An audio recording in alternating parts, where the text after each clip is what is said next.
అది చాలా పెద్ద ఏరియా కదా, మీరు సరిగ్గా చెక్ చేసి ఉండరు. అంత పెద్ద ఏరియా కదా, మీరు మళ్ళీ ఒకసారి చెక్ చేసి చూడండి. ఏదైనా క్లూ కానీ లేకపోతే ఏమైనా దొరికే అవకాశం ఉంటుంది. మా సెర్చ్ టీం అక్కడ ఏరియా మొత్తం అంతా వెతికి చూసింది, కానీ ప్రవీణ్ బుల్బుల్ని తీసుకొని వచ్చారా? అరే వీళ్ళతో బుల్బుల్ ఎందుకు రాలేదా?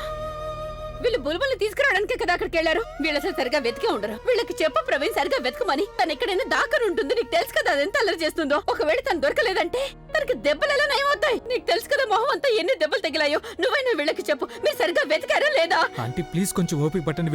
వీళ్ళు ప్రయత్నిస్తున్నారు కదా బుల్బుల్ని తీసుకురావడం కోసం. తప్పకుండా తీసుకొస్తారు వీళ్ళు. వీళ్ళు కొంచెం కూడా ప్రయత్నించలేదు. ఒకవేళ ప్రయత్నించుంటే వాళ్ళకి దొరకుండేది కదా. అక్కడే ఉంది కదా, అక్కడే నిలబడింది కదా కొండ మీద. వీళ్ళకి మళ్ళీ ఒకసారి సరిగ్గా వెతకమని చెప్పు. ఇతర పొదలు దాక్కని ఉంటుంటుంది. తను మనల్ని ఏడిపించాలనుకుంటోంది, తను మనల్ని భయపెట్టాలనుకుంటుంది. చెప్పు ప్రవీణ్, చెప్పు ప్రవీణ్. మీరు ఒక పని చేయండి. మీకు అసలు కూతురు లేదనుకుంటారు. ఉంటే నా బాధ ఏంటో మీకు అర్థమయ్యేది. నువ్వు చెప్పు ప్రవీణ్ వీళ్ళకి, నువ్వు చెప్పు ప్రవీణ్ వీళ్ళకి. ఇక మీరు వెళ్ళండి, వెళ్ళి నా బుల్బుల్ని ఇంటికి తీసుకురండి. కనీసం ఒక్క పని కూడా సరిగా చేయలేరా మీరు? చూడు ప్రవీణ్, చెప్పు ప్రవీణ్ వాళ్ళకి దయచేసి చెప్పు. జరిగి నువ్వేరే చెప్పొచ్చు కదా వాళ్ళకి, సరిగా వెతికి నా బుల్బుల్ని ఇంటికి తీసుకురామని చెప్పు. అక్కయ్య మీరు ముందు లోపలికి పదండి. ప్రవీణ్ పదండి లోపలికి. నా బుల్బుల్ని ఇంటికి ఎక్కడి నుంచి అయితే ఆవిడ సూసైడ్ చేసుకున్నారో అక్కడి నుంచి దొరికితే బతికే అవకాశమే లేదు. మరి బాడీ మేం మొత్తం అంతా చూసాం. అడవి, కొండ, వెతకని చోటే లేదు. కానీ మాకు ఆవిడ డెడ్ బాడీ ఎక్కడ కనిపించలేదు. చెప్పలేం, ఒకవేళ ఏదైనా అడవి జంతువు ఆవిడ బాడీని తినేసి ఉండొచ్చు.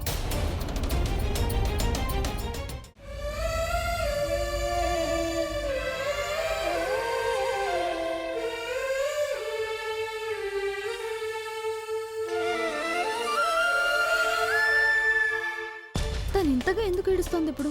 అన్ని బంధాలు తెంచేసుకుంది కదా. మరి ఉన్నట్టుండి చెల్లెలు చనిపోయిన తర్వాత ఇలా తనకింత ప్రేమ ఎక్కడి నుంచి వచ్చేసింది?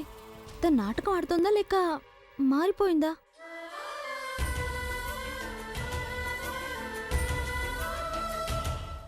తను ఇంతవరకు నాటకం ఆడుతూ వచ్చిందని నేను అనుకుంటున్నాను.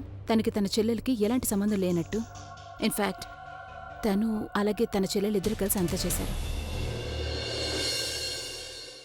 ఈ ఇంటికి సంబంధించిన డబ్బు మొత్తం, అలాగే అన్నయ్య ప్రాపర్టీస్ అన్నిటినీ వీళ్ళిద్దరూ కలిసి కొట్టేయాలనుకున్నారు. కానీ ఇప్పుడు తన చెల్లెలు చనిపోయింది కదా. పాపం తనకు అర్థం కావడం లేదనుకుంటాను. ఒంటరిగా తను మనంతా ఎలా మేనేజ్ చేయగలదు అని.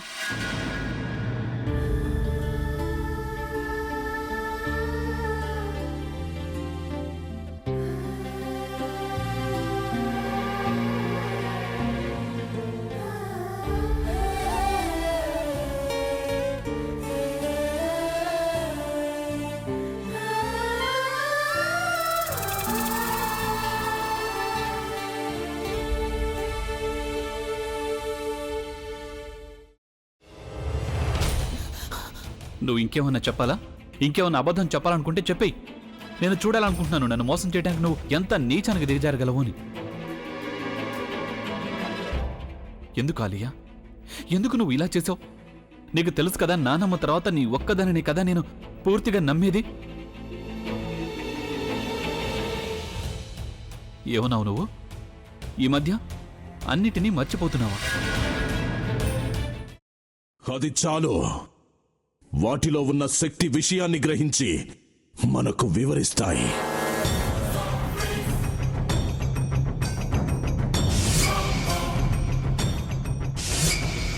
ఎవరు ఆ దండ విప్పొద్దు, గది తలుపులు తెరవద్దు.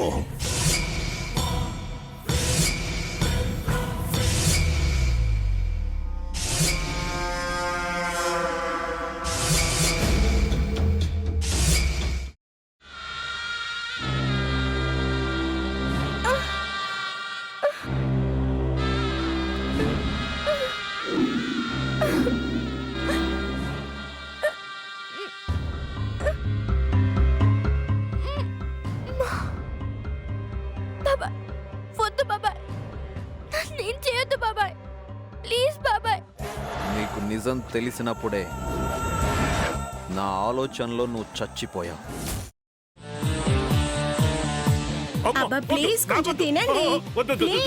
భీమారావు గారు, మీరా? ఇగో మీరా కాదు సక్కుబాయ్. అవును, మీ పనామే లేచిపోయిందని చెప్పి కంప్లైంట్ ఇచ్చినావు కదా. రేయ్, ఆయన కంప్లైంట్ ఇచ్చింది లేచిపోయిందని కాదు, కనిపించడం లేదు అని. అట్లానా? సరే మేడం. ఇడియట్. ఆ వంట మనిషి పేరేంటన్నారు? రత్తాలు మేడం. ఏం పెద్ద మంచి, నీ వంట మంచిని కూడా మేడం అని పిలుస్తావా? రేయ్ హాఫ్ బ్రెయిన్,